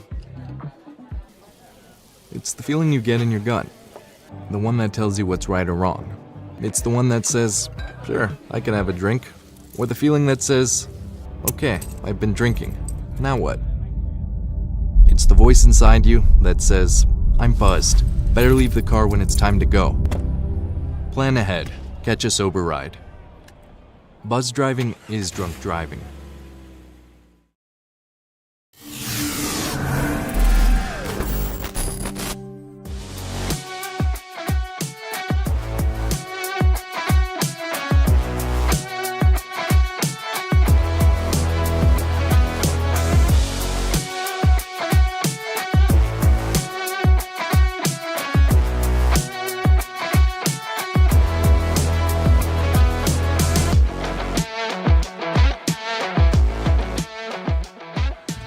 Welcome back to Granite State Live on this Tuesday, the 18th day of November 2025. Great to have you along. All right, so STEM jobs. Did you see those, before we get into this, did you see the atrium of the Bellagio just now? Yeah. You know what it reminds me of? FAO Schwartz Toy Store in downtown New York. Never been there, but I've seen the pictures. It was Duncan's toy chest in Home Alone. Oh, too. yeah. Yeah. That's actually, you know, and it's funny when you said FAO Schwartz, the first thought I had was Duncan's toy chest. Can you go back to the other one? Not that one, but the other one. The Christmas one at the Bellagio. There it is. There we go. Yeah, that's a lot of... looks like Duncan's toy chest. Red, gold, and green, actually. It reminded me, like, as soon as I saw it, I was like, that reminds me of my childhood. Really? My dad took me to FAO Schwartz Toy Store. We did a trip to D.C., went to go visit a couple cousins in Rhode Island on the way back, along with the Italian side of the family, along with stopping at FAO Schwartz Toy Store and seeing a lot of the sites in New York, Empire State Building, all that stuff. Yeah, my dad wanted to make sure I had a good understanding of not just the history of our government, taking me around D.C., but also our biggest city and some of the sites and all that stuff. It was a great experience. That's quite a lot of glitz and glamour. Oh, yeah. My eyes would hurt walking out of there. Yeah, there's a lot going on. That's right there. All right, well, talking about a lot going on, we were talking earlier about Obama being the great divider. Mm-hmm. And one of the things, and I'd heard a couple of times, the term counter-tribalist. But I don't think I ever heard the term counter-tribalist used more than during Obama's term as president. A lot of people accused Obama of being a counter-tribalist, which is very simply a person who is actually a member of one tribe who is advocating for other tribes to the expense of his or her own tribe. And we talked about this quite a bit, on terrestrial radio programs that I've hosted. And I absolutely think that, listen, he was a globalist. Anybody who is a globalist, if you're not America first, interestingly enough, now Marjorie Taylor Greene coming out and developing her own little spin on MAGA because her and Trumpy are having a pissing match. That's going to be a really interesting thing. But, she's saying that Trump isn't American enough and that, that his brand of MAGA isn't pure and conservative enough. Only hers is. America first, America only is her term. I'm America first. I'm America only. I don't give a shit about any other country or anybody, any citizen of any other country on the planet. I just don't care. The people in my house, in my state, in my country are the people I care about the most. Those are the people I would legislate for the most. Those are the people I'd advocate for the most. Those are the people I care about their well-being the most. This pissing contest, I think, is hilarious. But at the same time, I've often said the issue with MAGA is it is too centric around Trump and not centric enough around America first. And that if we're going to last the test of time, it needs to be America first, not about Trump. Because if it's about a personality, as soon as Trump is out of the game, it's done. It's over. This movement dies. If it's America first, that can last the test of time, and it doesn't have to be exclusive to either side of the aisle. Both sides of the aisle can adopt America first and work for American citizens. Well, I think too, in terms of, okay, so, we had the conversation about Obama being a counter-tribalist. We can also say that first of all, Obama's initial campaign and his initial election was absolutely a campaign and a cult of personality. Yes. And we saw that with Trump as well. And that's something that I have always warned my listeners about. Don't get caught up in the person, because the person will always come and go, ebb and flow. And so what happens when Trump, if you're a Trump sycophant, what happens when Trump's out of office? Guess what? What do you have left? And everything else in comparison to Trump pales in comparison to Trump. So again, let's get on the America first, not the Trump only wagon. Also, that's where the danger comes in. Also, that's where you lose your principles. When everything is centric around Reagan, everything's centric around Trump, you lose your principles because you define your principles based on talking points and policy that one of the two ended up passing, rather than the underlying guard of what we are supposed to be doing as elected representatives in office. But So, talking about the counter-tribalism thing, and listen, counter-tribalism exists well beyond and outside of the scope of just Obama. And case in point, if we can get that article pulled up here, with Department of Homeland Security preventing American college graduates from obtaining STEM jobs, allowing only foreign college graduates to apply for that. Of course, STEM being science, technology, engineering, and mathematics. So this is the OPT program. And again, we can pull that up one more time. Today, U.S. Senator Eric Schmitt, Republican out of Missouri, sends a letter to Department of Homeland Security Secretary Kristi Noem expressing strong support for the agency's reported plan to overhaul the optional training program. Schmitt requested a thorough review of OPT to begin the process of reforming or ending that program. To talk a little bit more about this and counter-tribalism abound, Michael O'Neill, our good friend, who is the Vice President of Legal Affairs at Landmark Legal Foundation. Mike, how are you? Hey, it's good. It's good to be with you guys. How are y'all doing tonight? Fantastic. Great to have you back. Yep, absolutely. I'm glad you're talking about this OPT program. It really needs bigger and broader discussion. All right, so give us the synopsis. I mean, obviously, I read the opening paragraph on that, but tell us a little bit more about what this is and what would the logic be in locking American college graduates out of obtaining domestic STEM jobs?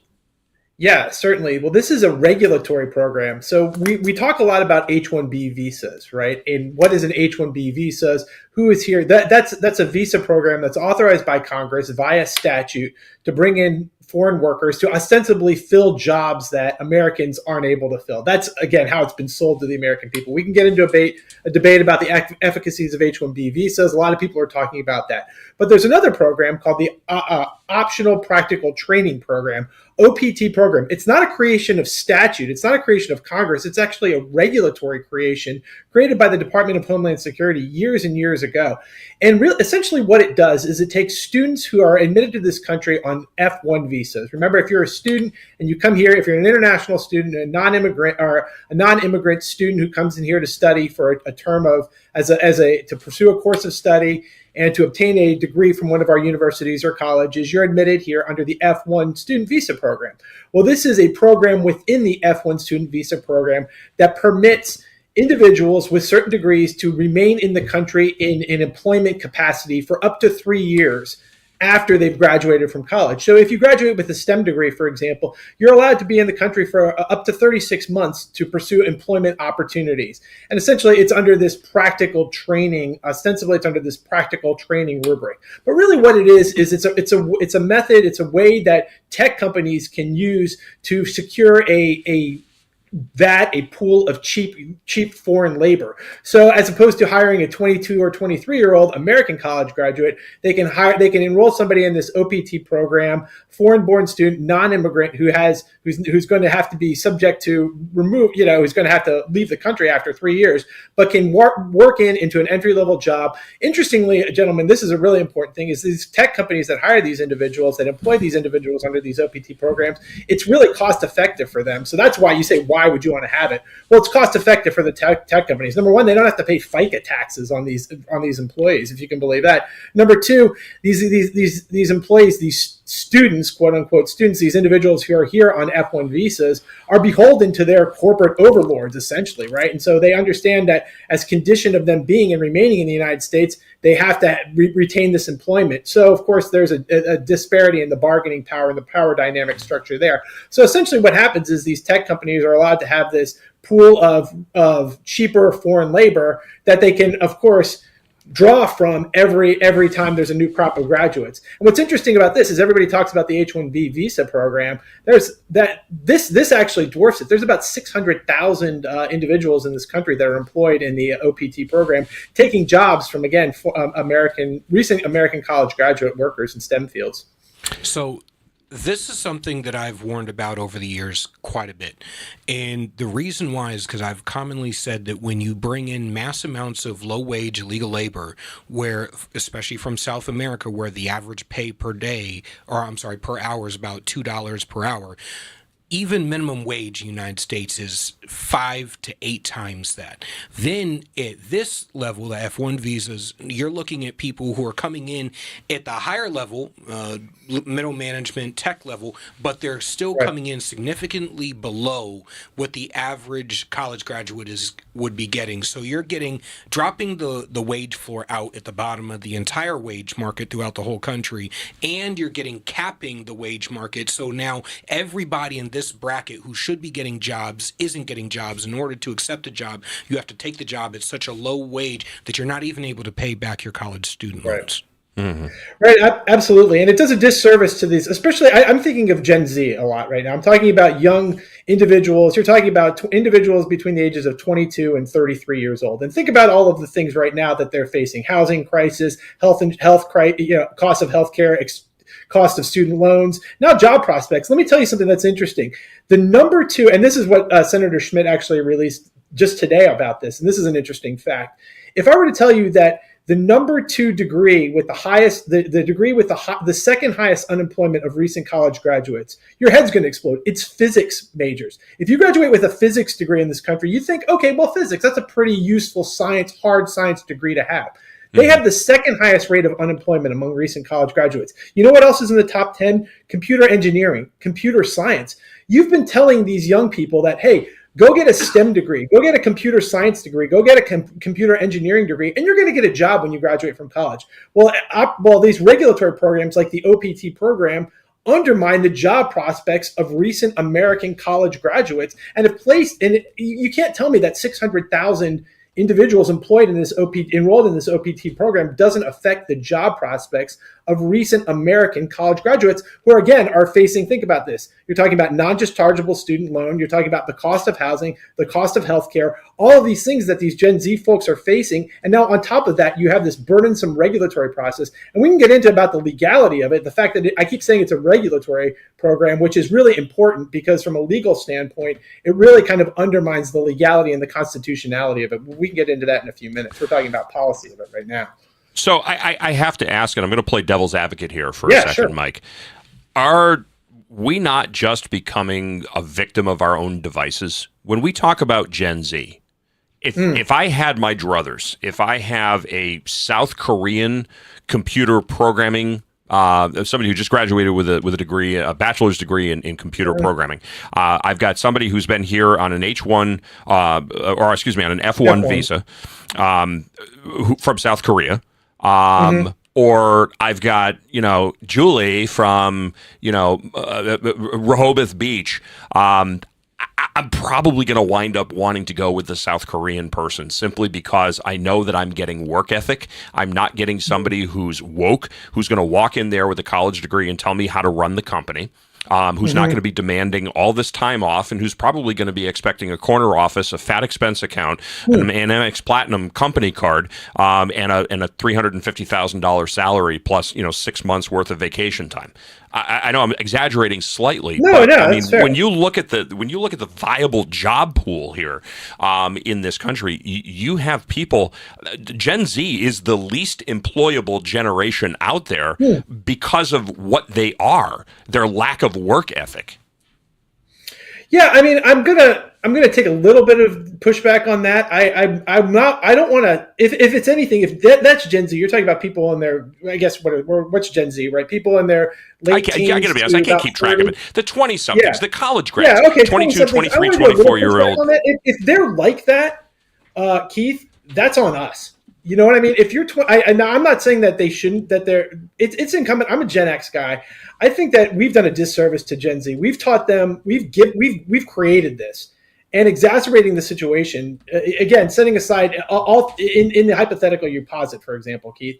I think obviously yes. If you have a disparity in qualifications or in work ethic or in who's going to be the right fit for your company, then that's another thing. But all things being equal, you should put the American worker over the foreign-born worker. I think again, all things being equal. But again, to defend a little bit of Gen Z. Look, I'm the first one to go after millennials. Maybe that's just my aim, but I want to look at Gen Z. I think that from a broader perspective, we've done them a disservice. Gen Xers, Boomers to a greater extent.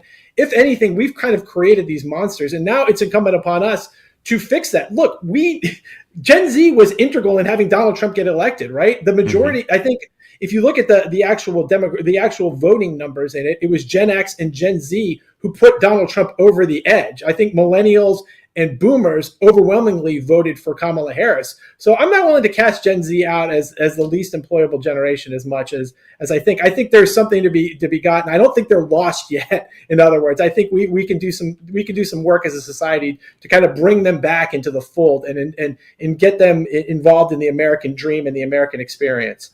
I just want to read something from you from a Fortune magazine, a November 7th, 2024 article entitled "Gen Zers are being branded as unemployable. Here's what they can learn from the top 1% of applicants."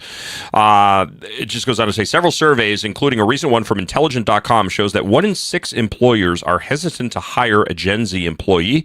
The survey of 966 companies found that 75% of all participants said that recent Gen Z hires were unsatisfactory, and that 6 out of 10 of those companies fired a recent college graduate in their first year of employment. Reasons cited by respondents are common themes. Gen Zers are perceived as unprofessional, unmotivated, and lacking in communication and teamwork skills.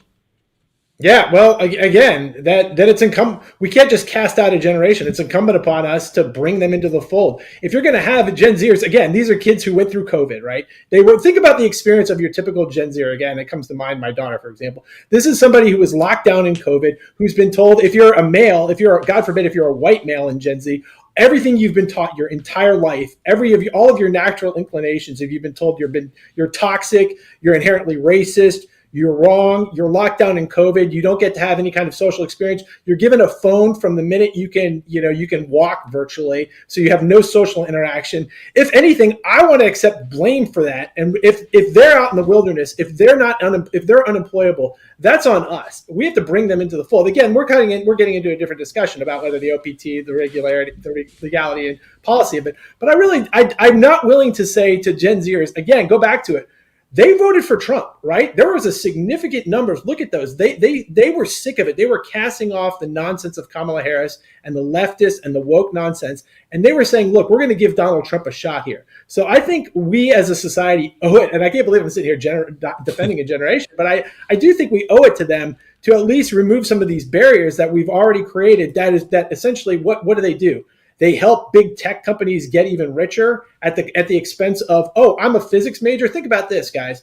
You go to a college, you go to, say, a pretty good state school, right? You go to University of Michigan, and you decide you're going to study physics, or you decide you're going to study computer engineering. And you've been told, okay, get a computer engineering degree, you're going to get a job. And you go out there, you're 22 years old, you're a white man, you go out there, and you apply to 100 different places, and you get nothing but silence. If there's a regulatory program that incidentally is not even legal, is not even proper, that's keeping you from getting a job, I think that's something we should take a hard look at from a country. I think this is where I get to invoke one of my favorite terms, the self-licking ice cream cone. Because as you're describing that, I'm thinking, okay, so, we have all of these, air fingers quote, problems with Gen Z. They have short attention spans. They did vote for Trump. They've been told, go out and get a tech job, go out and get a programming, go out and become a coder. I think that was the big, kind of the joke. Go out and get a coding job, and, the fruits of the universe will land in your lap. But now So you have all of these tech jobs that are feeding an explosion of tech that but now as AI is developing, and just as we had opened the program up having a conversation, a pretty robust conversation about AI, now AI is actually putting a lot of these coders out of work. And but why are these coders out of work? These coders are out of work because of the technology that they were responsible for elevating to the point that ultimately could eliminate them from their job. So stay dependent on technology, and technology will eventually consume you. And that's, a statement that is proving true time and time and time again. So, yeah, we don't want to necessarily cast Gen Z to the wolves. Is there hope for them? Yes. But how do we reinvigorate and, in essence, go back and retrain and reestablish a new worldview in a group of people that have an attention span like that of a grasshopper? Yeah, I mean, I think a couple things to unpack what you just said. Number one is AI is already, if these jobs are even harder to get because of the implementation of AI, then we should remove any regulatory programs that are keeping these jobs open for Americans. Okay, so that's to justify that. They're even on top of the fact that they're competing with foreign-born F1 visa holders. They have to compete with AI for these jobs, so they're even harder to get. So we should control what we can control. AI, we know, is going to take enough jobs as it is in the next, in the coming years. So, and then going back to helping Gen Z with the attention span, I don't know where that begins. That's a different conversation we can have about how do you how do you kind of reprogram an entire generation that has been thrown on iPhones and internet and digital communications their entire lives. How do you reprogram it? That's a completely different conversation to have. There are a lot of thoughts I have on that, but I don't know if we have time for anything like that right now. I wish we had more time because I'd really like to dive into it, because I think it's, it's a great surface level talk radio fodder piece. But I think in order to have an intelligent conversation about where do we go from here and how do we solve these problems, I think it's necessary that, unfortunately, we have to take a lot of side routes, examine and explore those issues, because I think there are a lot of factors that come into play here. It's not just a one or two issue thing like, oh, okay, well, if we eliminate OPT or if we revise OPT, maybe we say, okay, for every one F1 visa that you hire, that you have to make sure that there is that there's an American who's doing that too. But I mean, again, let's assume for a moment that there were no F1 visa holders that would be eligible for one of these positions. What's to say that there would be people who would actually take those positions? Would it be cost effective for the companies with salaries and benefits and FICA and everything else that they would be, all of those ancillary? Because there's a human resources cost to hiring a person as well too. So yeah, certainly it's not there are, again, barriers to it, and it's not going to be a perfect one for one application. And of course, corporations and ultimately, if you want to get into it, shareholders are going to have to bear the burden of this. However, I come back to it. I say, where your priorities lie here? Do your priorities lie with ensuring that Americans have opportunities for jobs, or do you want to find a way to circumvent this, the interests of the American worker and employ recent F1 visa holders, recent college graduates who are only going to be with your company at a maximum for 3 years, and then have to either apply for an H-1B visa or leave the country. I mean, there's so many different aspects to it, certainly that necessitate a further discussion. However, I do think, though, again, I go back to the simple fact that you're seeing physics, computer engineering, computer science degrees. These are all folks who are recent college graduates who have the highest rate of unemployment amongst recent college graduates. And you have to say, there are people who want those jobs who are Americans who would presumably be able to fill those jobs and do a good job in those jobs and possibly grow beyond 3 years and take knowledge that they learn in those jobs and pass them on to subsequent people, as opposed to just being temporary workers here up to 3 years with really no stake in anything. So what do you see under the Trump administration right now happening with OPT? Yeah, so that's interesting. There's some movement, as I said. They're talking about it. There's certain people. There's a lot of moving parts with this. You have very strong interest, particularly tech interest, obviously, are aligned in favor of the OPT program, and this has been litigated, and that's a whole other discussion. But there was litigations. Courts have actually signed off on this. The DC Circuit said that this program was legal. Their reasoning is very specious. They didn't utilize. We could get into the legalities of it. They didn't apply the major questions doctrine because the decision was made before the major questions doctrine. But there is obviously interest in the Trump administration. I think that they are contemplating promulgating a new interpretation of it, a new regulation. Again, this is a regulatory creation. This isn't something that's created by Congress. Incidentally, gentlemen, it's interesting. Congress really has the authority to set the caps about who's admitted in visas in this country. Remember, Congress sets the hard numbers for who's admitted in H-1B visas. Congress sets the number of who's admitted via F-1 visa. This is a program that is, again, created by the Department of Homeland Security. It was never authorized by Congress. So the legality of it is really something to question. And that's something that I think the Trump administration will grapple with if and when they're going to do anything about it.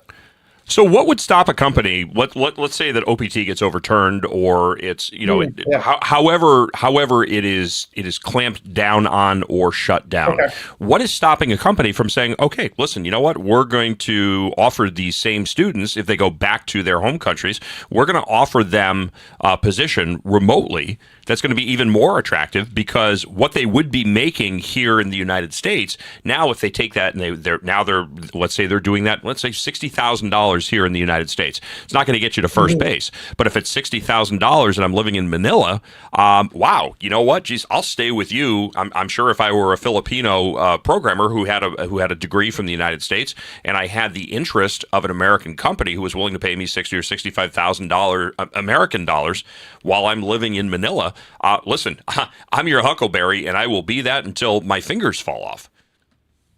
Yeah, I mean, again, there's always corporate exit ramps that they're going to try, that they might want to utilize. That's just a feature of the system. If a corporation wants to make the decision to offshore its jobs, that it would be holding on onshore, then I guess to the extent to which they want to do that, then they're going to do it. However, again, if you're going to be employing people in America, and again, I think that there's obviously benefits for having even a tech company having people employed in the United States, then so be it. Then you're not going to have this barrier, this OPT program that's going to be working against the American tech worker. If you're talking about the whether a company is going to want to offshore their jobs, then that's a decision they're going to have to make. But as long as tech companies want to employ Americans in America, I don't think American workers should have to compete in America with foreign students.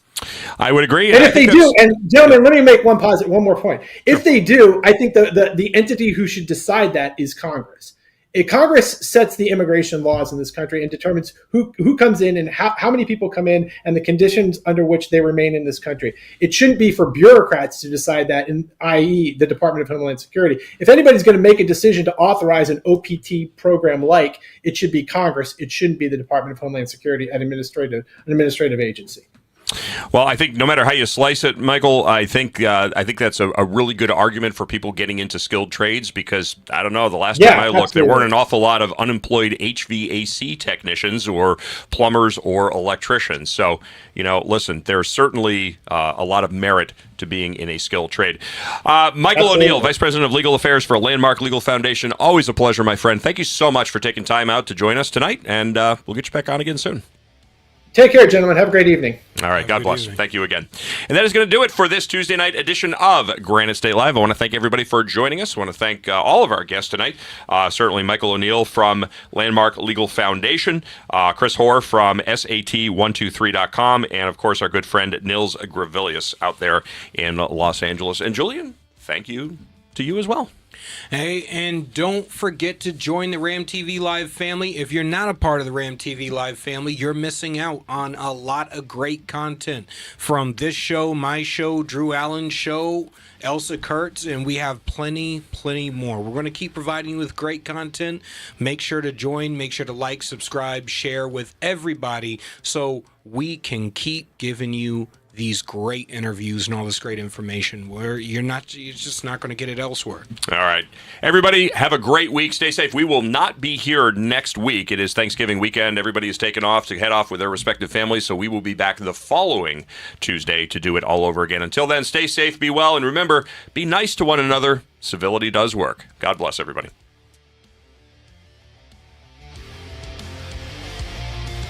gotta go 1. No. Oh yeah. 2, 3, 4, 5, 6. I would rank you as a 6, not meaning that you're not intelligent. I also think that I don't place a lot of value on the military. Period. I'd probably do 1, 2, 3, 4, 5, 6. I'm sorry. I'm the villain this episode. Does anyone think they're like at either end of the spectrum? I'd say I'm 1, if nothing else, because I know what I'm about and I'm sure of that. I would say 1, 2, 3, 4, 5, 6. Okay. I think 1, 2, 3, 4, 5, 6. Oh. Sorry. It's hard for me to look past the education part. 1, 2, 3, 4, 5, 6. 1, immigrant parents, first generation going to college, humble, modest. 2, me, I don't know, PhD, cancer biology scientist. I work in a biotech company. We make COVID-19 testing kits, stuff like that. And then 6. It has nothing to do with your background. I don't think you really have the highest EQ out of all of us. Tyler, he ranked last for me personally because the way he carries himself. He was ranking intelligence based on his point of view.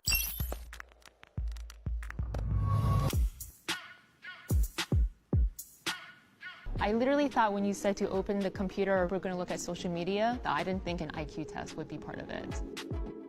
It was kind of expected. We're being ranked by intelligence, an IQ test. It's not that far out the realm of possibility. So number 1 is Raymond. Number 2 would be Kaylee. Number 3 will be Tyler. And number 4 would be Shada. Number 5 is Sean. And number 6 is Maria.